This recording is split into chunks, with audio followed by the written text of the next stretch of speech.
What's up, guys, and welcome back to the Impact Defense Podcast. This is episode 101. Awesome. We have Like made the it. Dalmatians. Yeah, okay. Like the Dalmatians.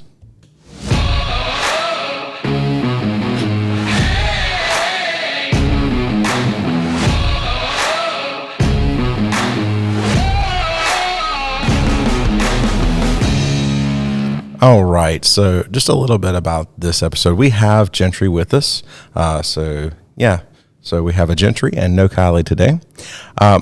But this morning, actually, Gentry and I just went and did a security assessment for a local church. And we've done security assessments for churches, for businesses.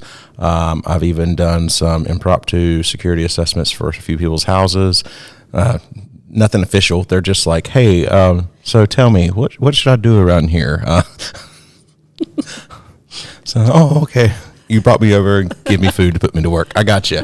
Anyway, but we're going to talk about the idea that maybe sometimes, especially if you have like a church or a business, that it's not a bad idea to have a third party kind of look and see what kind of, some people call them risk assessments, what kind of risk or possibilities.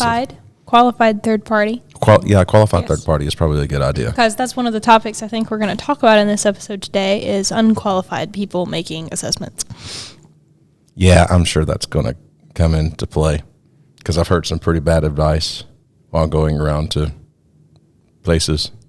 Really, really bad advice. Yeah, when we were doing one of the business, there was some really bad advice that was given.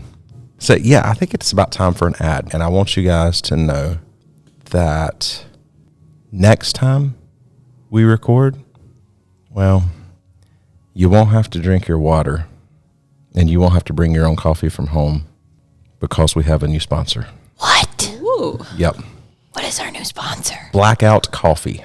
So anyway, The cool, Blackout refreshing Coffee. taste of water that I won't have to put up with because I'll have Life Juice. That's right. Next podcast. So next week, starting in episode 102, we are getting Blackout Coffee. I think I got like 3 different flavors coming in, 3 different types. One is called Brutal Awakening. Kind of looking forward to that one. Actually, there's 4, and the other 3 are different flavors of coffee.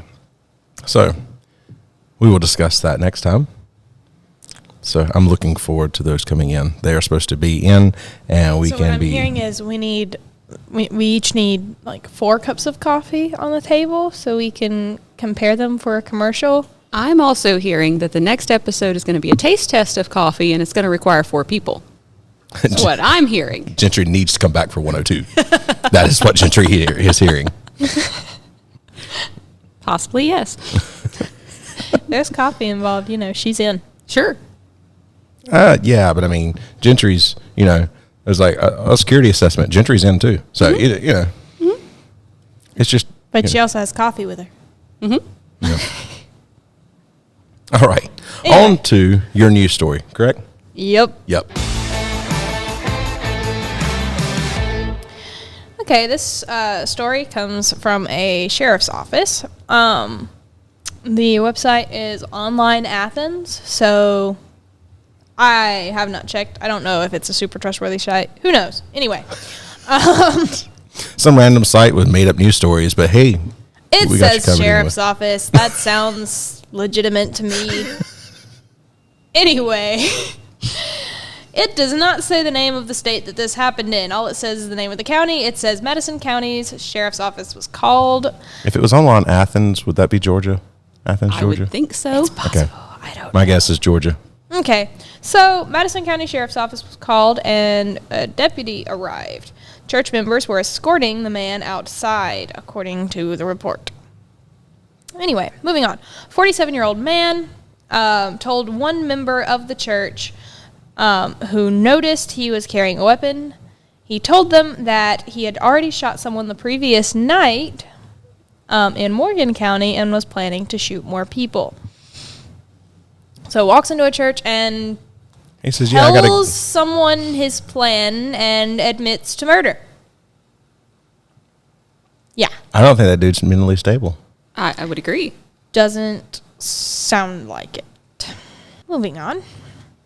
Church members reported that the man entered the nursery where 5 women said they saw the suspect attempting to pull the gun out of his pants, but he couldn't because his pants started to fall down.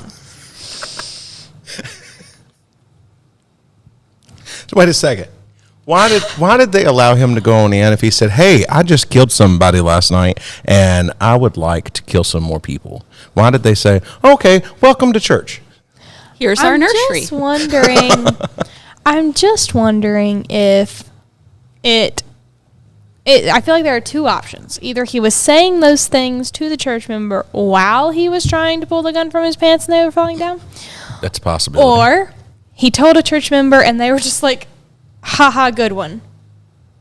What person in this world that we live in right now hears something like that and goes like, oh, "You're so funny," especially if you don't know them?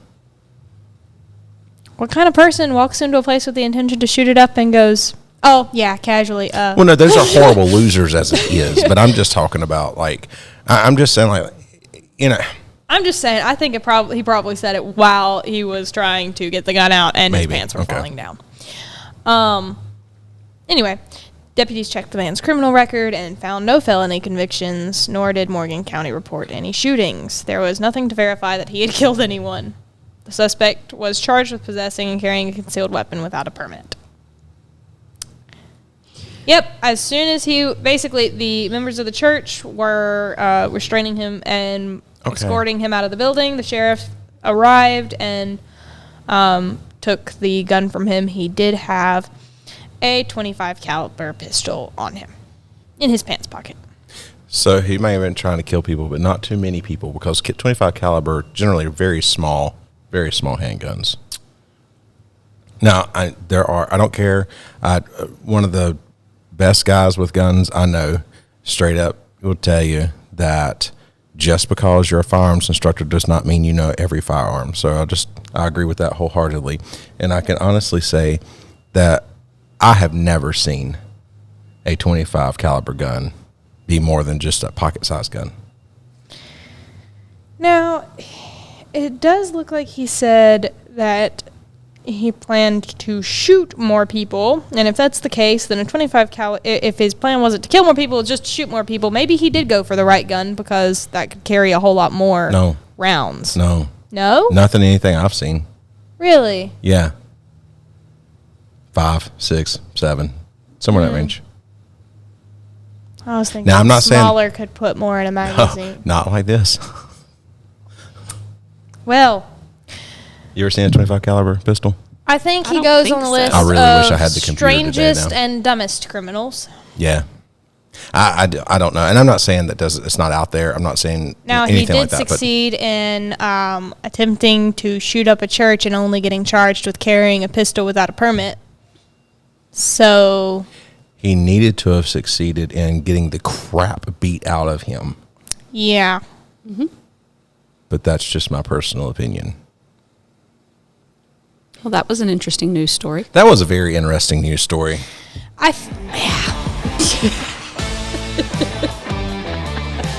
apologize for all the interruptions.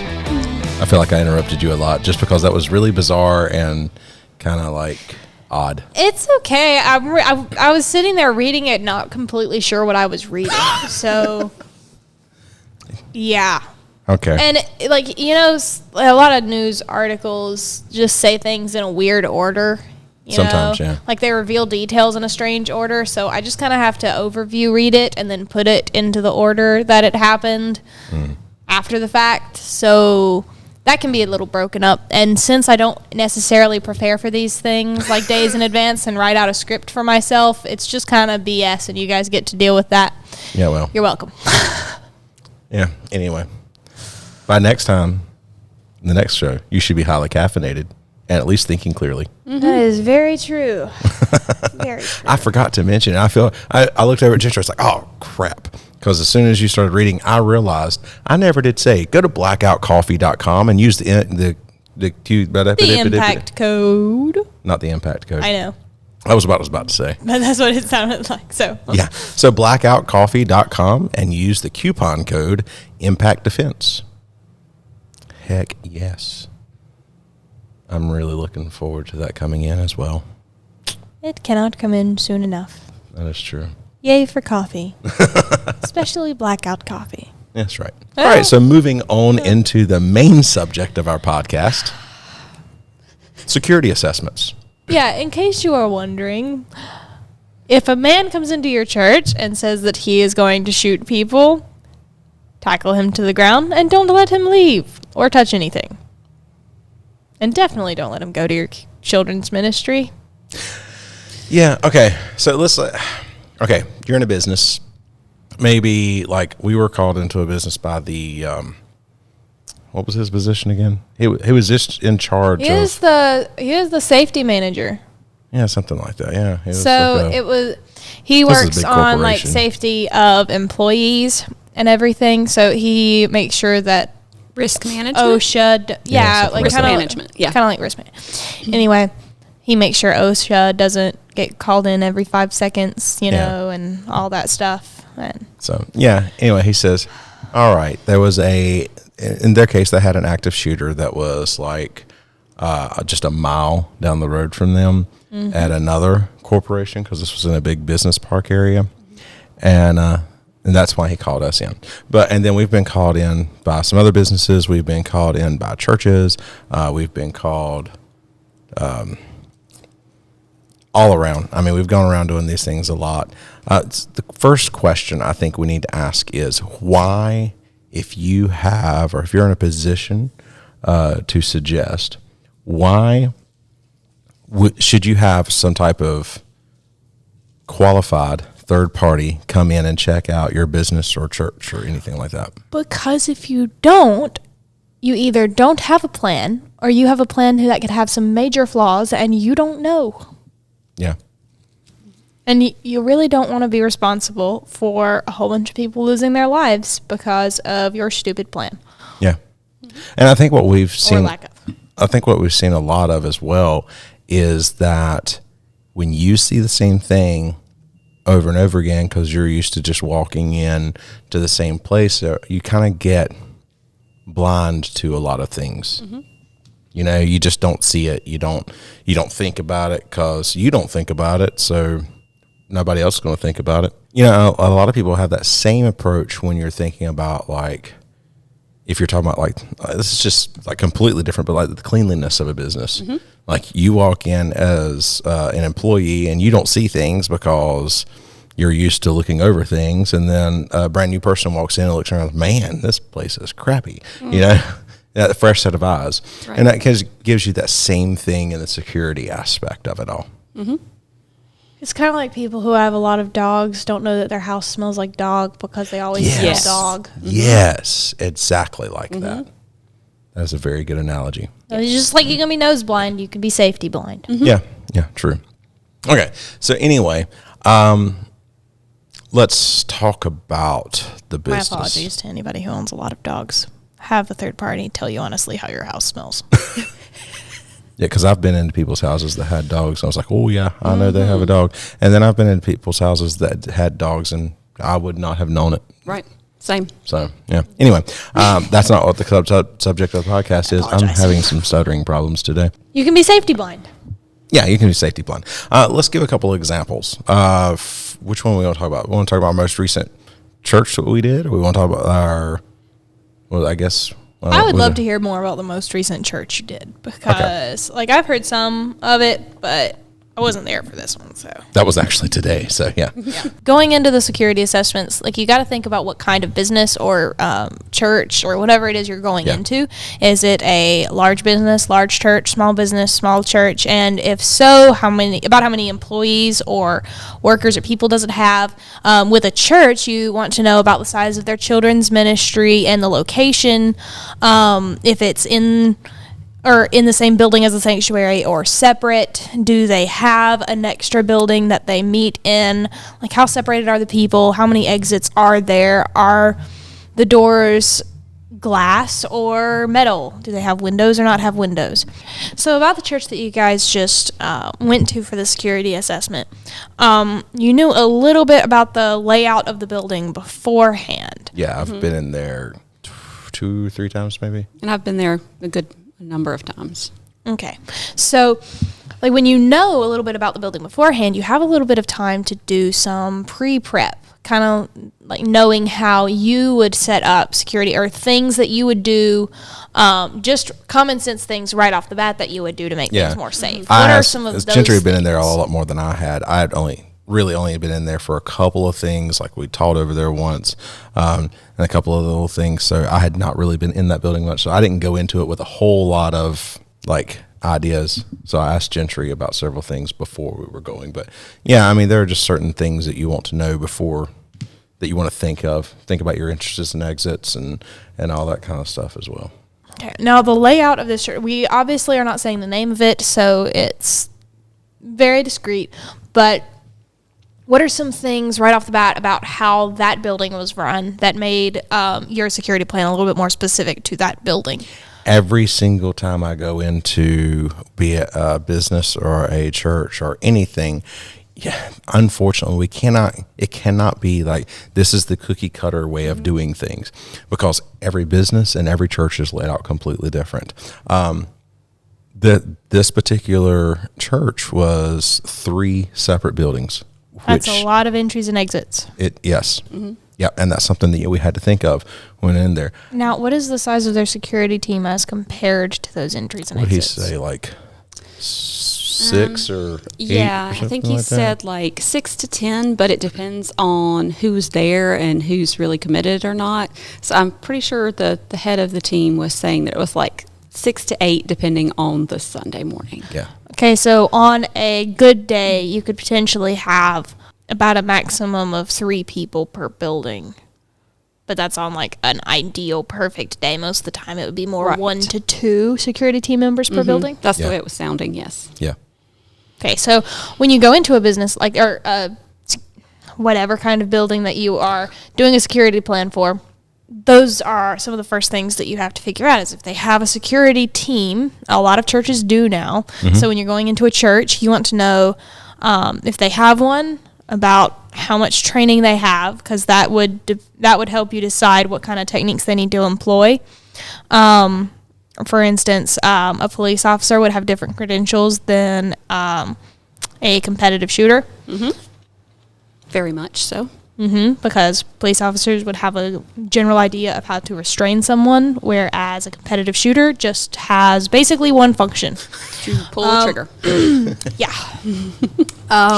Now, we've seen in cases like the Texas church shooting that competitive shooters can be very effective when neutralizing a threat in a church. But if you say instead of an active shooter, you have someone trying to expose themselves in front of your church building, the It's police best not officer to may shoot be a them. little bit more helpful. Yeah, that did. And you say that did happen at a church, you know, where 2 ladies were protesting, decided to stand up, started stripping down, and started screaming and everything, and they had to escort them out. So yeah, I mean, so especially you're looking at a church, you're going to have a different kind of ways they're going to respond than you would a business too. So you have to think about all that as well. But you have to think about, like you said, some of the training. And, well, we do provide a lot of training for both Yes, style- but you sides can't of- provide a lifetime or several years of No, training gosh, no. in just, one day or 2 visits. No, or but we can even- talk about how to handle basic threats and Yes. how to handle basic stupid people standing up and interrupting a service that we want to escort out or something. Exactly. So, But all of that shows that it can't be a cookie cutter plan. You Right. know, you have to work with the skill sets you've been provided. yep.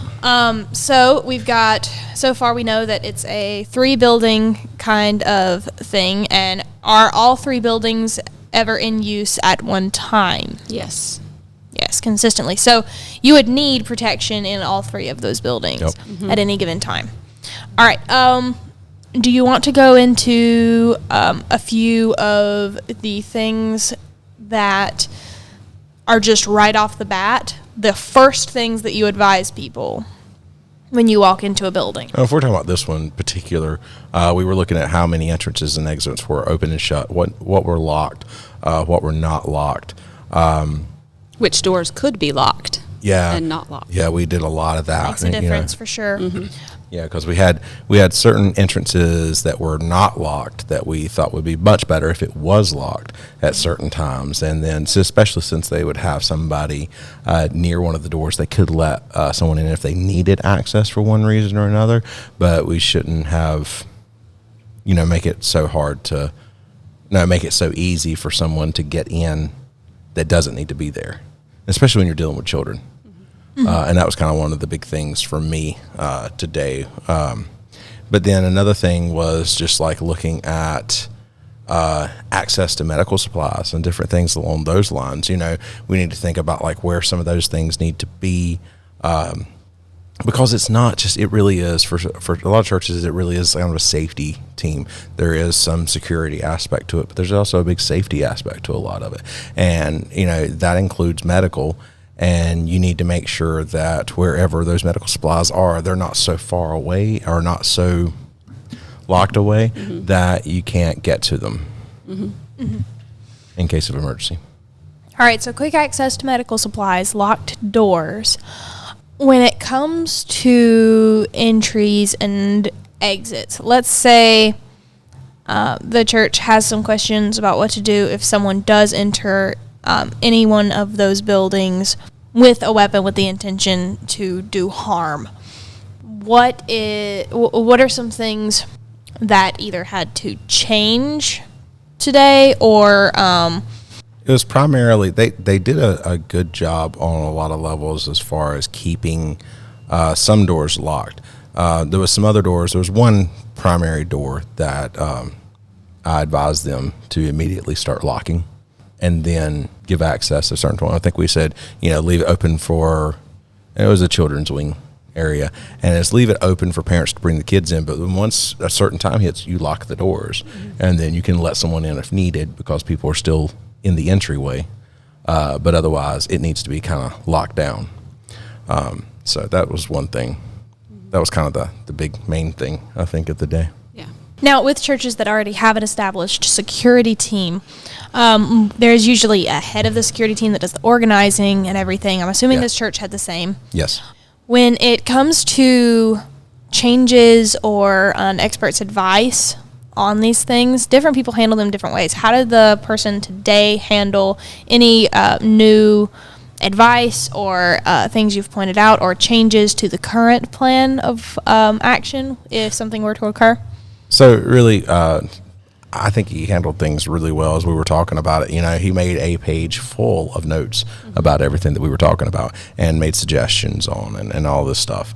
And honestly suggested certain products in some cases and just, a lot of different things. But he took it really well. You're right. I have had some people take it not as well. But, most of the time, a couple of things that I've learned just through the years as well in doing this is actually to get them to understand the why and not just like, okay, there was a situation today we were talking about. There was 2 rooms that were connected by a bathroom, and we go over there and we say, okay, this room, the door doesn't lock. This room, the door doesn't lock. There's no locks on the bathrooms because it's a small child's area. So we started talking about like, in a worst case scenario, active shooter kind of situation, what do you do with those kids? There's no such thing as a lockdown procedure if you don't have doors that locks. There's no such thing as a lockdown procedure if you have doors with the big windows on it and you can see everything inside. So essentially there is no lockdown procedure at that church. Yeah. So, and when I explained the why that a lockdown procedure for that would not work, I think if I would have just gone like, no, you can't do that, that might have been one thing. But in the sitting and explaining why in each of those situations, that was not the best idea. But overall, I think he was very receptive of everything and took everything well. And like I said, made a page full of notes that he was going to go back to some other people with. So. Okay, so you two had mentioned going to businesses and doing assessments, and I've not been with you for a business assessment. When you go in for those, is there anything specific that you're looking for right off the bat that's different than what you're looking for with churches? Yes. Yes.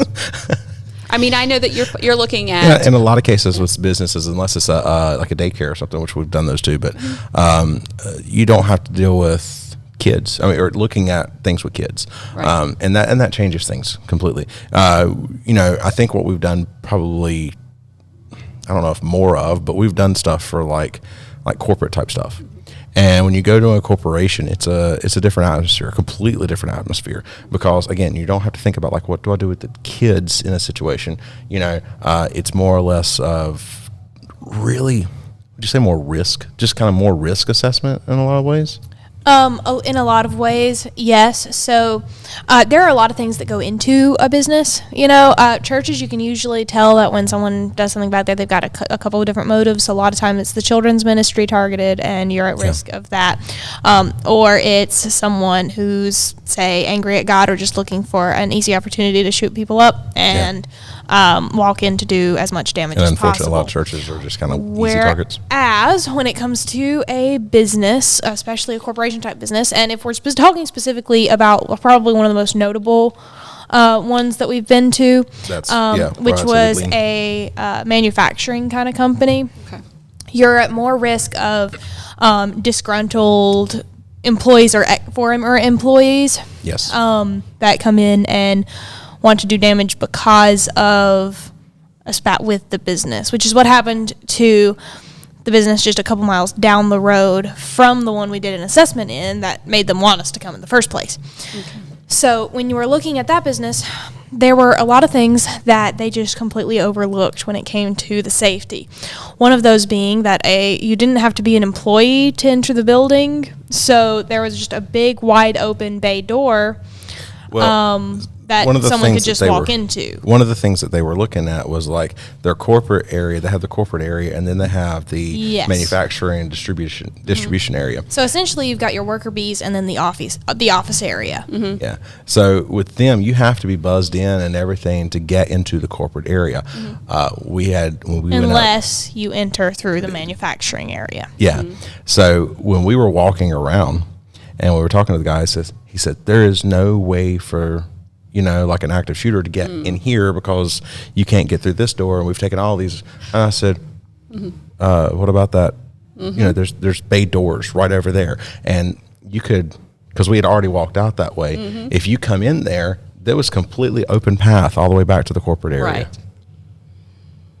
And I mean, it was like he didn't even think about these bay doors as entrances. It's like having a locked window with an open door. Yeah, it really is. Yeah. I mean, when we moved into our current building, and I know, but anyway, when we moved into our current building, we had a bay door on the back that they told us we had to, as we were standing here, they said, like, what happens if a fire breaks out? There's no exit from this area. And I said, there's a big open bay door right back there. And the guy says, well, we don't see that as an entrance and exit. It's open. I feel like it's way more functional than other entrances and exits. Well, but I mean, people don't look at those things the same. Mm-hmm. That's what I kind of learned in doing a lot of this is, so his eyes, you should have seen his face. Mm-hmm. Gentry, you really should have seen his face when we said, do you remember how many it was? 8, 10 wide open bay doors. Yeah. Huge. Transfer trucks pull in there. And he's like, you've got lumpers moving in and out constantly, and then even the ones that don't have people in it, it's just big, wide, and open. You can walk right in. Yeah, and I was like, what are you talking about? I said, there's 8 doors right there. I said, all I have to do is walk in. And I said, they have access to your entire place here. And his face, it was just like brutal terror. And the problem was he had actually already had somebody like us come out. And this is where Jada was talking about qualified. And I'm not trying to say anything that we're just wonderful, awesome stuff. But, you have to be careful because whoever came in there gave them some horrific advice. Can you share? Yes. Okay, yes. I want to hear this horrific one of advice. which, that was never, whoever came in also never looked at those open doors as possible entry points. Mm-hmm. To me, it's common sense. It'd be hard not to see that. I know, but people just don't. Yeah. Shockingly enough. Okay, another thing, he was talking about active shooter. Because they had just had the active shooter event like a month or 2 prior, they immediately had somebody come in. I can't remember why specifically they had us come in to. They were looking at turning from a couple places, but they had an employee that recommended That's right. us. Yep. So Yep. They had a couple of employees that recommended us specifically, and we came in and I guess showed them what made us different from the others. Right. Because another thing that we're doing is that in the corporate area and the desks and everything, they said whoever came in told them that they should jump under their desks. And I'm standing in the entry point to the room. And I said, wait a second. So what you're telling me is everybody gets down under the desk right here. They were kind of like this table without Right. the tablecloth on it. It's just completely open. I mean, it was desks, but still, Right. it was completely open on all sides. So really, if I walk into a room as an active shooter and I look, there are people huddled down under desk that are super easy targets about. And we talked about this when we did one of the things about active shooters for the we did. Columbine. We did. The kids They at just the library shot kids under the table. Yep. I did not even know that at the time when we did this, and I was just telling him, I said, like, that's terrible. There was so many things where we looked at him and said something. I said something to him, or Jada said something to him, and just the sheer look of fear in his eyes Right. when he realized how bad some of the advice he had gotten was. when we walk into a business, a lot of times I ask them a whole bunch of questions about their facility while Brian brings facts to their attention. So it's just I'm asking a whole bunch of questions while basically they'll ask Information Brian gathering. questions and I get answers from them about their facility. She starts asking all that while I'm sitting there compiling. Yes, so it works better when I just function as a backup brain. I sit there and I ask them questions that gives Brian the information he needs to form a plan for them. So, but yeah, we worked with that. It was interesting. But yeah, there was two of the big blaring moments of fear in his eyes of how bad advice can be given. Yes, very much so. What kind of suggestions did you make to him as far as to deal with that situation with the open bay doors and man. with the So- going under the tables? What Okay. did you suggest? Well, I told him the open bay doors. They either have to do one of two things. They either have to lock out. They had a way to do it. They just didn't do it. They had a way. They needed to lock out between their corporate and their and the manufacturing areas. They either needed to lock that out so somebody couldn't come in and go through there. Right. In all honesty, in a situation like that, we're talking about an active shooter who somebody had just been fired, and which is what happened down the road. And they go out to a vehicle and then they come back in and they try to get into the corporate area and start shooting people because that's what they do. For me, what I was suggesting was, hey, you got lots of places for the other people to like hide and stuff like Right. that. So we need to lock that out. And then if somebody comes in with a gun, then everybody else needs to know where they need to go, how they either need to hide or how they need to escape or something 'Cause along those lines. Unfortunately, in a manufacturing type environment, it would be very, very difficult and inconvenient for them to have those doors shut when there was not a truck there because Yeah. they've Right. got things constantly moving in, constantly moving out, which means that essentially all those worker bees in that area are going to, for the safety of the people in the office, for minimal damage, they would have to be locked out and buzzed into the other area Yeah. or have access cards or whatever. And unless which would basically lock the normal workers in with an active shooter. Yeah, which is why. But there are a lot of open bay doors. There was 8 there on the front, and I think there was 2 others. If somebody came in one, there was other places for them to escape. Right. So It's not like they were trapped. And It's not like they were completely trapped in there. It was, and the place was huge. There's a lot of places they could go to either hide or escape. So that's kind of but then that room where it was kind of a pass-through room. So it would be a big target area for an active shooter. But what was beneficial was there were some places where people could kind of get to where they could easily, if somebody comes in with a gun, they could have easily kind of like isolated him. And without getting too technical over an audio podcast, you kind of build a stack team at a corner. Right. And as soon as he comes through, somebody gets the gun. Yes. The other 2 or 5 or 50 people jump on him and beat the living crap out of him. Right. Yeah, but for that to work, you have to get training for those individuals so that they know Yeah. what to do and how to handle a thing like that. And a lot of times, corporations like that really only provide that training for their office workers because there is a lot of change up in the employees in the actual working area. So this particular guy, he seemed very open to what you suggested and very shocked Yes. by what you Yeah, suggested. very much so. Have you ever gone into a business where the person was not receptive to your suggestions? I've gone into a business where it was like not as well received in the fact that more or less like they just didn't think it would happen. And I'm like, why did you bring me out? Right. Essentially, I mean, that's basically what it boiled down to. Is there are a couple times we've been brought into certain businesses, and you know, in one case, it was a lot of bureaucracy keeping me from being able to come back and actually train their employees. In some cases, it's been just apathy. And apathy is what really, well, actually, it all gets on my nerves because I'm sitting here going like, that's the safety of your employees and stuff like that. Just to prove we don't charge that much, you know, just to prove somebody to come in. But like I said, a lot of times it's apathy, and apathy is what bothers me more than anything. Right. That was kind of more or less what another one was. It was probably the worst one, my most aggravated, and that's the one I went to by myself. And he was just like, yeah, well, you know, it's such. And I was like, and I thought, why am I here? You wanted me to come out, to kind of give you a risk assessment for He all wanted of you this. to come out and say, yeah, you're pretty well set up here. I guess. But since I started pointing out problems, he was Right. like, oh, yeah, I don't think anybody would actually do that. So, but again, that was probably one of the first ones I had done too. And I don't think I quite knew how to explain myself to people as well. I'm hoping that was the problem. So I know we have probably gone a little long, maybe. It's hard to tell. This has been a very interesting recording between our neighbor. If you're listening to this and it was seamless all the way through, thank you to our editor. Yeah. Yeah. Because it's been kind of a rough one this time.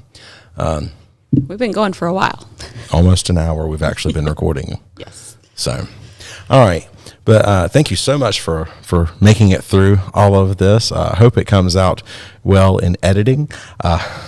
And do not forget our newest sponsor. Blackout Coffee. That's right. Blackoutcoffee.com. Use the coupon code Impact Defense. We'll get you 10% off.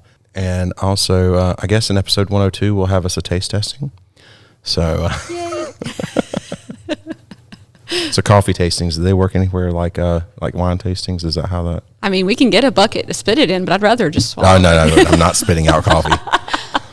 Slightly earthy taste. we'd with rather, so we'd rather it not go like a wine tasting, right? Yeah, that's true. That's right. I didn't think about We that can part. We're gonna be swirl like- it, but that's about it. All right, remember to take the time and savor it, and it's gone. Yeah. Hey, I feel alive again. Oh, so yeah, looking forward to that brutal awakening and the 3 other flavors of coffee. I'm looking forward to. So we'll see how all that goes. So, all right, guys. So anyway, thank you very much for listening. Any other things we need to say? Nope. Okay. I could give a summary, but there was a lot in there, and it would not cover it all. So if you That's- missed something, go back and listen. to it. If you go to a church or go to a business or own one, it'd be good to have a safety assessment done. Go get a That's true. safety assessment. And if you are in the North Carolina, Tennessee, Virginia, South Carolina area, give us a call. Contact us. We have gone out of state for these things before. We don't mind going. Let us know, and we will be glad to help you out. All right, guys, we will see you in the next one.